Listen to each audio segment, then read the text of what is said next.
So, good evening, welcome. We'll start next topic today. I think in last class we have discussed up to differential equation of SHM or not. Differential equation of SHM, acceleration displacement graph, straight line graph, slope of the acceleration displacement graph. That we have discussed or not. Minus omega square equal to slope. So that was the last topic in the last session. In today's session, we will discuss about the energy of SHM. Energy of SHM, energy of particle in SHM. Energy of particle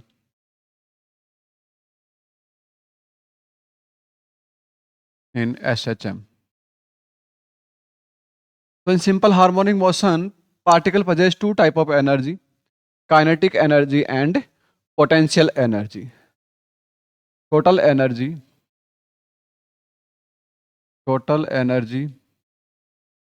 will be sum of kinetic and potential. Total energy equal to kinetic energy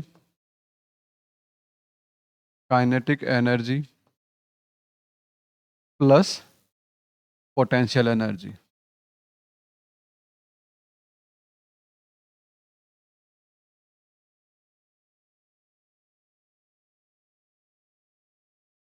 So how we will find potential energy, how we will find kinetic energy?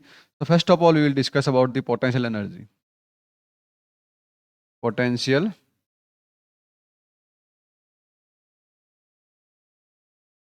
energy. What is potential energy? So this energy will stored by work in opposite of restoring force. When any object displaced from a mean position, one restoring force will be generated in that object that will try to regain its original shape or original position. Okay, so that force will do some work and that work will store as potential energy. So it is equal to potential energy equals to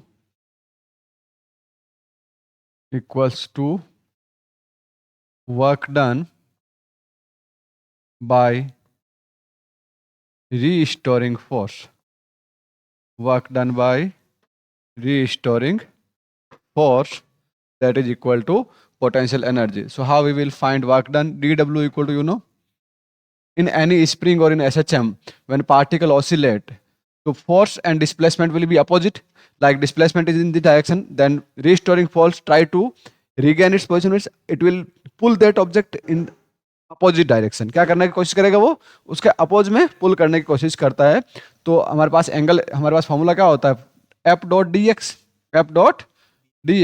तो D W equal to F D X cos theta. Here theta will be equal to 180 degree. Theta will be 180 degree. So dw equal to f dx cos 180. What is the value of cos 180? -1. dw equal to minus f dx. What is the force in SHM? F equal to, F equal to minus kx. So dw equal to minus के x and 1 minus पहले से हैं dx. Minus minus क्या हो गया? dw equal to K X dx. Now what is the w equal to K constant बाहर आएगा, integration of x dx, limit 0 to x लगा सकते हैं हम लोग, 0 टू x. x dx का इंटीग्रेशन क्या होगा? x का इंटीग्रेशन क्या होता है? X square upon 2 0 to x. पहले कौन सी लिमिट पुट करेंगे? Upper limit. तो k X square minus upon 2 minus 0 का स्क्वायर अपॉन 2. ये तो क्या बन गया हमारे पास? पूरा जीरो ही बन गया. तो क्या बनना? w equal to half K X square, that is the work, and this work will store as energy. So energy equal to कितना आ जाएगा हमारे पास? u equal to u equal to 1 upon 2 kx square. This is the potential energy of particle executing SHM. हाँ, same spring का भी ऐसा ही होगा. सेम का सेम कंसेप्ट हम लोग पढ़ेंगे. ठीक है, स्प्रिंग का भी पढ़ेंगे तो सेम वो चीज इसमें होगी. स्प्रिंग में पहले पढ़ाया है ना, आई थिंक मैंने वर्क एनर्जी जब पढ़ाया तो उसमें. वर्क एनर्जी में भी पढ़ाया। अब हमारे पास अगर बात करें, हमने यहाँ पे क्या पढ़ा था, x equal to A sine omega T, ये पढ़ा नहीं पढ़ा? पढ़ा ना? तो वैल्यू डाल दें। काइनेटिक एनर्जी, पोटेंशियल एनर्जी का फॉर्मूला क्या होगा, u इक्वल टू 1/2 के एक्स जगह लिखते हैं A square sine square omega T, A square sine square omega T. अगर बात करें यहाँ पे एवरेज पोटेंशियल एनर्जी कितनी होगी, you average, this symbol use for average. इसका मतलब क्या होता है, यू एवरेज। तो एवरेज कैसे निकालेंगे, 1/2 के ए स्क्वायर तो कांस्टेंट है, average of sine square omega T. Sine square omega T का जो एवरेज होता है दैट इज 1/2। क्या होगा, 1/2। So U average equal to 1/2 K A square into 1/2। तो एवरेज पोटेंशियल एनर्जी कितनी होगी बेटा यहाँ पे,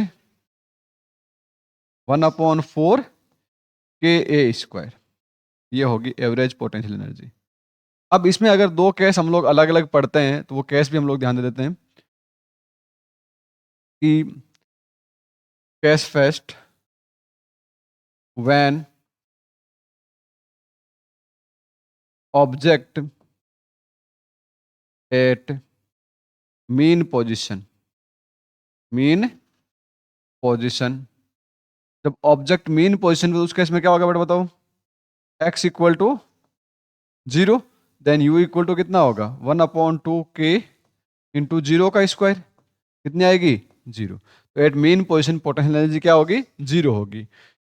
x 0 है, इसका मतलब वहाँ काइनेटिक मैक्सिमम होने वाली है। काइनेटिक क्या हो जाएगी उस टाइम पे, मैक्सिमम। और at case 2, at extreme position, at extreme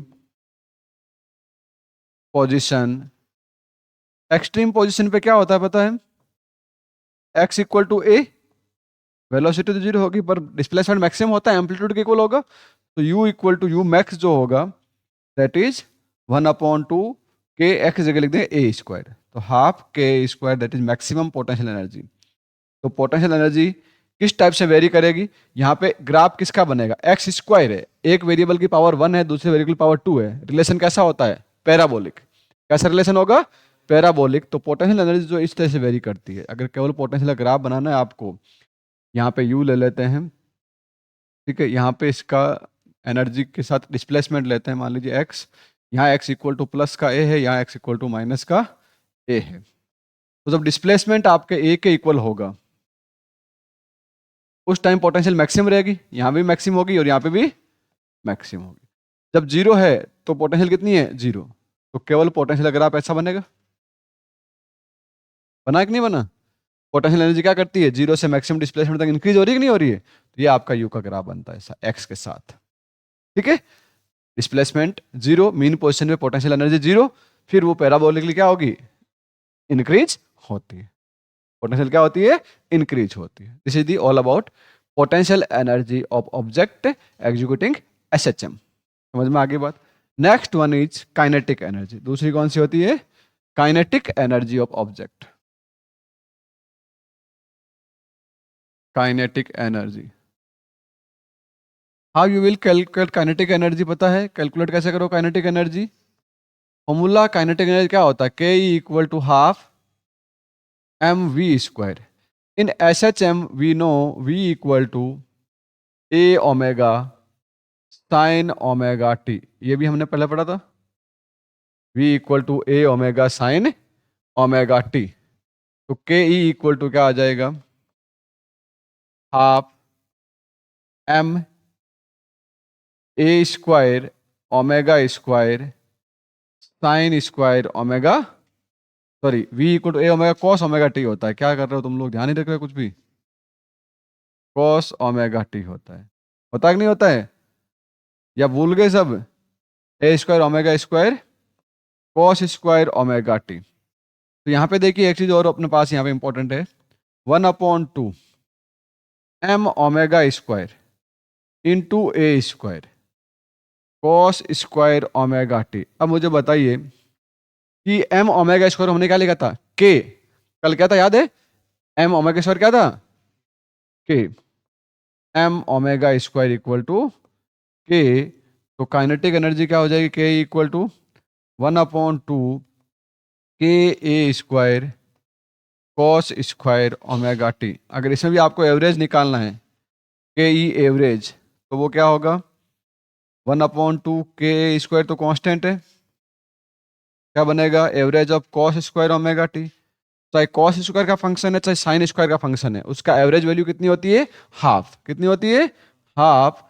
तो K E average equal to 1/2 K A square into 1/2। तो ये कितना होगा, के ई एवरेज इक्वल टू 1/4 के ए स्क्वायर। इसका मतलब क्या हुआ, काइनेटिक एनर्जी का भी एवरेज 1/4 के ए स्क्वायर और पोटेंशियल का भी एवरेज 1/4 के ए स्क्वायर होता है। ठीक है, अब हम बात करें, एक फॉर्मूला हमारे पास और भी होता है। हमने देखो एक चीज और पढ़ी थी, के इक्वल टू हम लिखते हैं हाफ एम वी स्क्वायर, ये लिखते हैं।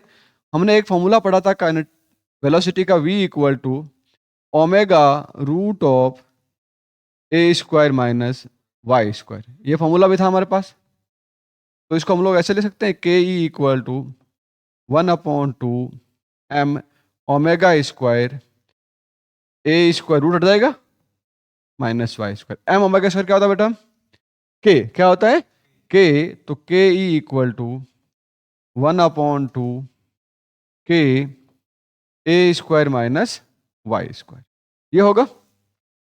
अब इसमें दो अलग अलग केस लेते हैं कि case first, when y equal to 0, Y लो या एक्स लो, एक ही बात है, यहाँ सब अपन एक्स में ले, इसको क्या लिख सकते हो आप लोग, एक्स लिख सकते हो ना। सब में हम लोग एक्स लें तो इसको क्या लिख दें, एक्स लिख दें, डिस्प्लेसमेंट को रिप्रेजेंट करना है। तो x इक्वल टू 0, इसका मतलब क्या होगा, के ई इक्वल टू हाफ के ए स्क्वायर माइनस 0 का स्क्वायर। इसका मतलब के ई मैक्स होगा। यहाँ पे मीन पोजीशन पे काइनेटिक एनर्जी क्या होती है, मैक्सिमम, हाफ के ए स्क्वायर हो जाएगी, क्योंकि वहां मीन पोजीशन हमने कल भी देखा था, वेलोसिटी क्या होती है, मैक्सिमम होती है। केस 2 क्या होगा, व्हेन x इक्वल टू ए, इसका मतलब क्या हुआ, एक्सट्रीम एंड हुआ। तो के ई कितना होगा वहां बताओ, 1/2 K A square minus A square, कितना होगा कुलदीप, 0।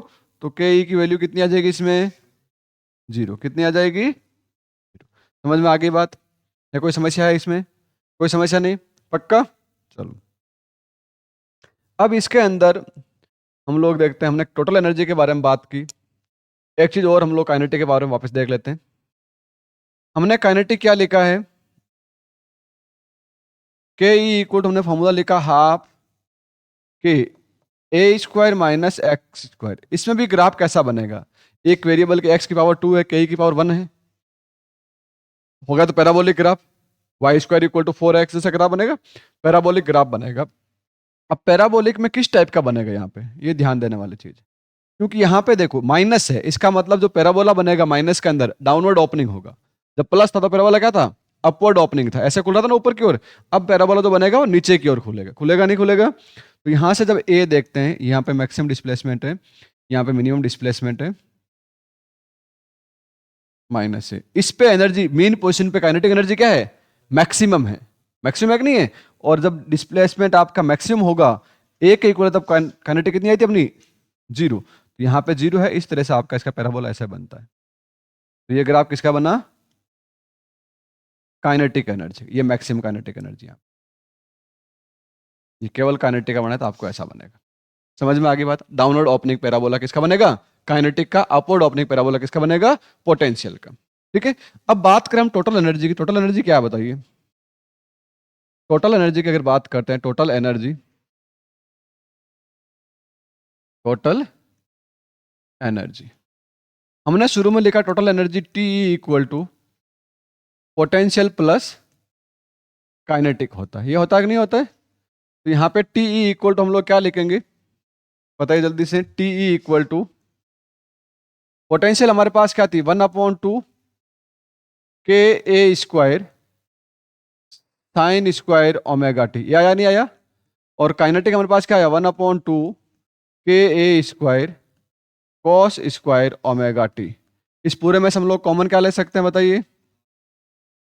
हाफ KA² कॉमन ले लेंगे, क्या बनेगा sign square omega T plus cos square omega T. Sine square omega T plus cos square omega T की वैल्यू कितनी होती है बेटा? 1। तो टोटल एनर्जी हमेशा क्या रहेगी? Half KA²। ये क्या रहती है? कांस्टेंट रहती है। क्या रहती है? कांस्टेंट। टोटल एनर्जी का सम हमेशा कांस्टेंट रहता है। इसका मतलब जहां काइनेटिक ज्यादा होगी वहां पोटेंशियल कम होगी, जहां पोटेंशियल ज्यादा होगी वहां काइनेटिक कम होगी। अगर हम लोग इसका ग्राफ देखें टोटल का, तीनों का एक साथ ग्राफ बनाने की कोशिश करेंगे हम लोग, तीनों का एक साथ ग्राफ कैसे बनेगा वो देखिएगा।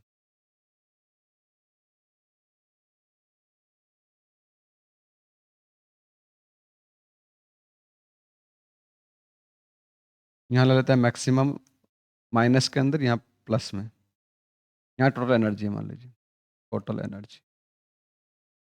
तो देखिए टोटल एनर्जी का ग्राफ जो होगा वो तो स्ट्रेट रहेगा, क्योंकि उसमें तो कोई वेरिएशन आने वाला ही नहीं है। टोटल एनर्जी तो क्या रहती है? हमेशा कांस्टेंट, किसी पे डिपेंडेंसी है ही नहीं उसकी। टोटल एनर्जी ग्राफ बनेगा ऐसा स्ट्रेट, एकदम स्ट्रेट बनेगा नहीं बनेगा? ये टोटल एनर्जी ग्राफ बन गया। पोटेंशियल का ग्राफ हमें पता है क्या होता है? अपवर्ड ओपनिंग, यहाँ पे पोटेंशियल 0 होती है, तो पोटेंशियल ग्राफ अभी हमने बनाया था पैराबोला। ये किसका ग्राफ है? पोटेंशियल का। ठीक है। काइनेटिक ग्राफ भी हमने बनाया था, वो कैसा बना था? Downward opening. ये किसका ग्राफ बनेगा ऐसा? ये ग्राफ किसका है?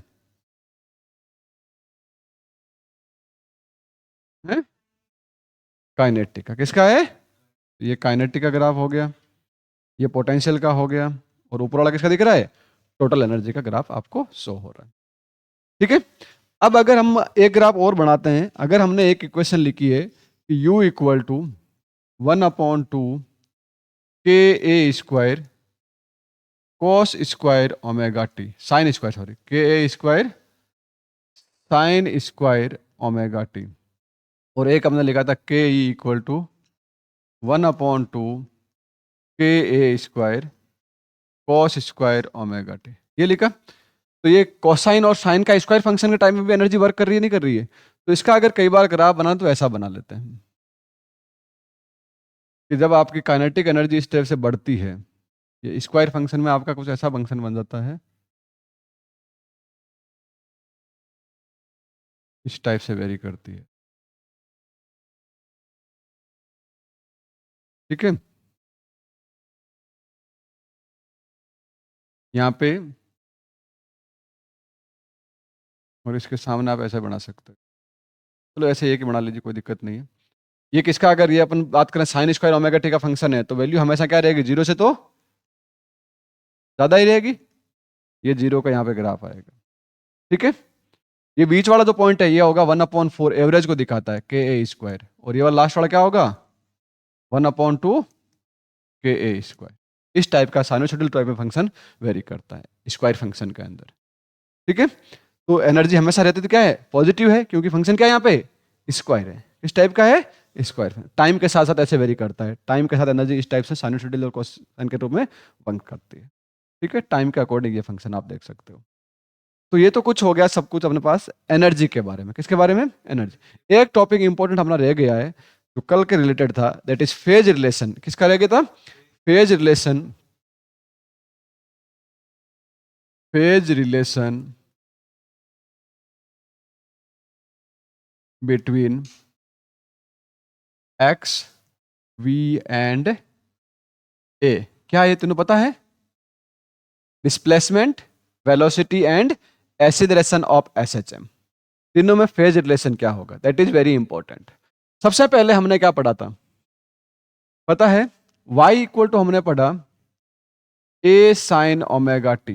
y की जगह हम लोग बार बार x ले रहे, तो मैं x लिख देता हूं। x इक्वल टू ये पढ़ा बेटा? पढ़ा नहीं पढ़ा बताओ? दूसरा हमने क्या पढ़ा? v equal to A omega cos omega T. क्या मैं इसको ऐसे लिख सकता हूं? A omega sine omega T plus π/2, ऐसा लिख सकता हूं क्या? साइन 90 प्लस थीटा क्या होता है? Sine 90 plus theta cos theta होता है, तो वापिस वो कॉस ओमेगा टी बन जाएगा नहीं बन जाएगा? ताकि ये और ये सेम बन जाए, ये साइन बन गया, ये साइन बन गया। ठीक है, इस तरह हमने ए का फॉर्मूला लिखा था, A equal to minus A omega square sine omega T, ये लिखा था। क्या मैं इसको ऐसे लिख दूं, A equal to A omega square sine omega T plus pi by two, sorry plus pi. ये लिखने से क्या होगा पता है, sine pi plus theta minus sine theta होता है। क्या होता है, sine pi plus theta minus sine theta होता है। तो ये देखो माइनस वापस से बाहर आ जाएगा, नहीं आएगा, एक बार मैंने माइनस को अंदर ले लिया तो ये अपना आप ही किसको शो कर रहा है। अब ये ऐसा लिखने के पीछे लॉजिक क्या है, इसमें सोचिए क्यों लिखा मैंने ऐसा।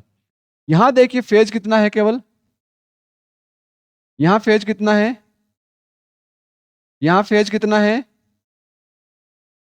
इसमें ओमेगा टी, इसमें ओमेगा टी प्लस, और इसमें प्लस फाइव। अब आपको तीनों में फेज डिफरेंस दिख रहा है, फेज डिफरेंस दिख रहा नहीं दिख रहा है, फेज डिफरेंस होगा, फेज डिफरेंस अगर बात करें बिटवीन ए, पहले लिख लेते शुरू से करते हैं, between X and V, X और वी का फेज डिफरेंस कितना है, इन दोनों का phase difference pi by two का है। यहाँ पे फेज एंगल कितना बन रहा है, ओमेगा टी का, यहाँ फेज एंगल कितना बन रहा है, omega T plus pi by two का, दोनों में डिफरेंस कितना आएगा, पाई बाय टू का।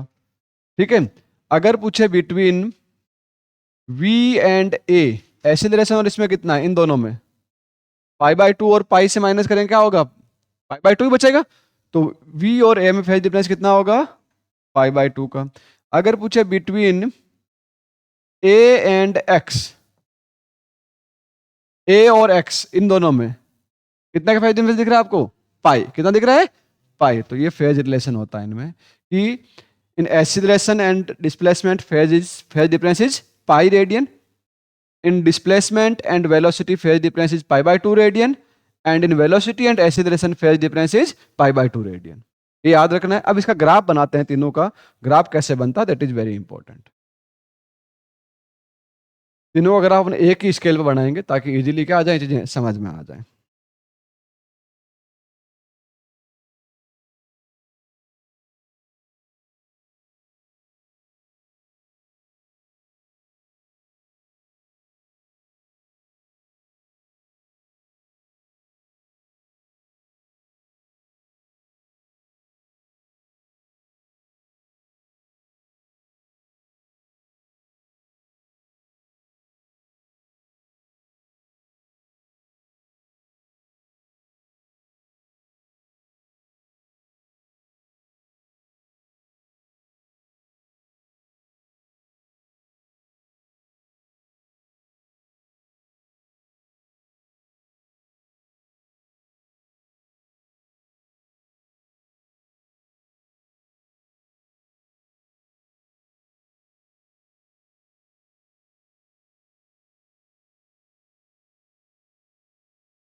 ग्राफ से चीजें अच्छे से दिख जाएगी आपको।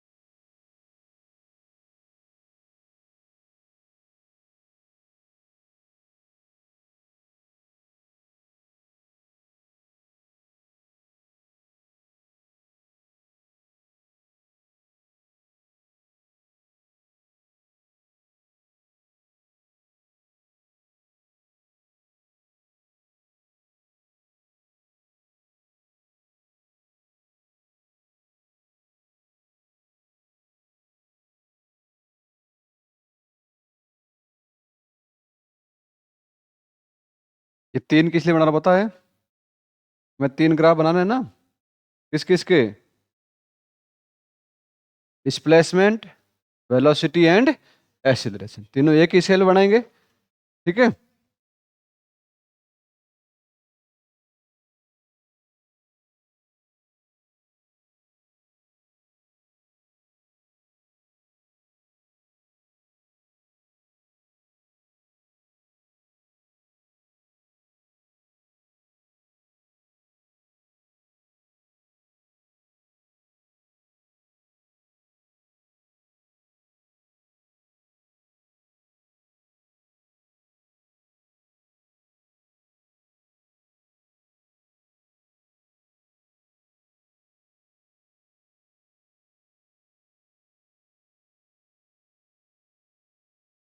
अब देखिए अपन ग्राफ बनाना शुरू करते हैं।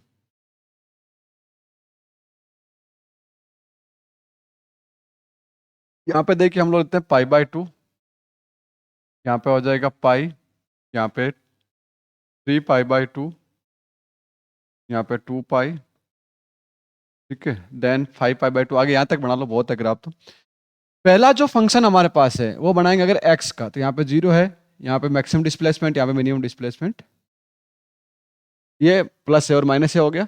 x की इक्वेशन क्या होती है, x equal to a sine omega T. तो ग्राफ किसके अकॉर्डिंग बन रहा है, ओमेगा टी के अकॉर्डिंग बन रहा है।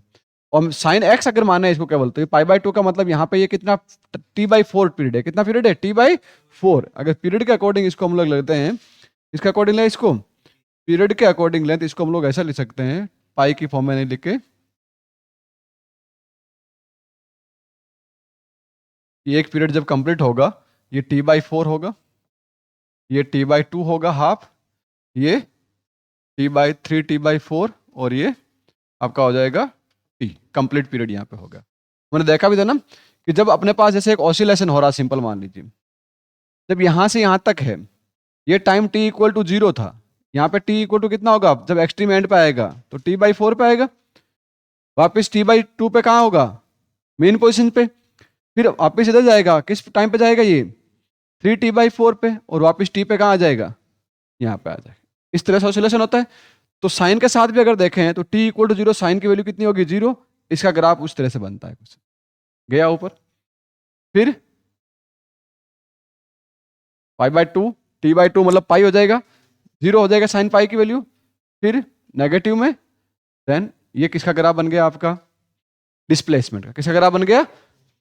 अब अपन एक्सीलरेशन की वेलोसिटी की बात करें तो v की इक्वेशन हमारे पास क्या थी, v की इक्वेशन हमारे पास है a omega cos omega T. तो यहां से जो वैल्यू बनेगी मैक्सिमम, ये a ओमेगा, इधर जो आएगा माइनस का a ओमेगा, माइनस का a ओमेगा आएगा नहीं आएगा। अब जब cos जो होता है 0 पे, cos 0 पे कितना होता है, 0 पे cos जो होता है 1 होता है, तो 1 इंटू a ओमेगा कितना हो जाएगा, a ओमेगा मतलब मैक्सिमम है। तो यहाँ पे cos की वैल्यू मैक्सिमम होगी, वेलोसिटी मैक्सिमम होगी। जहाँ डिस्प्लेसमेंट 0 होता है वहाँ वेलोसिटी वैसे भी कितनी होती है, मैक्सिमम।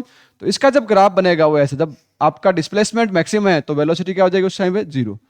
तो इसका ग्राफ कुछ इस तरह से बनता है।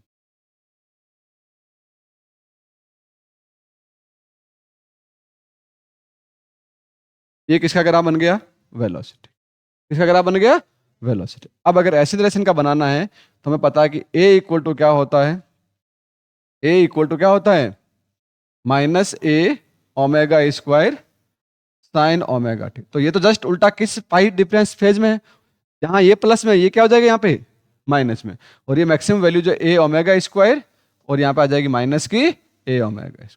तो ये ग्राफ जो ऊपर की ओर बढ़ रहा था, ये ग्राफ कैसे बढ़ेगा, उसका उल्टा नीचे की ओर ऐसे बनेगा। ये किसका ग्राफ है, एक्सीलरेशन का है। अब ये तीनों ग्राफिक रिलेशन होता है, किसका रिलेशन होता है, ये ग्राफिकल रिलेशन है, वेलोसिटी, एक्सीलरेशन एंड डिस्प्लेसमेंट का। समझ में आ गई बात यहाँ तक। So I think that's all for this session. Next thing we will discuss in next class. Okay, thank you everyone for joining.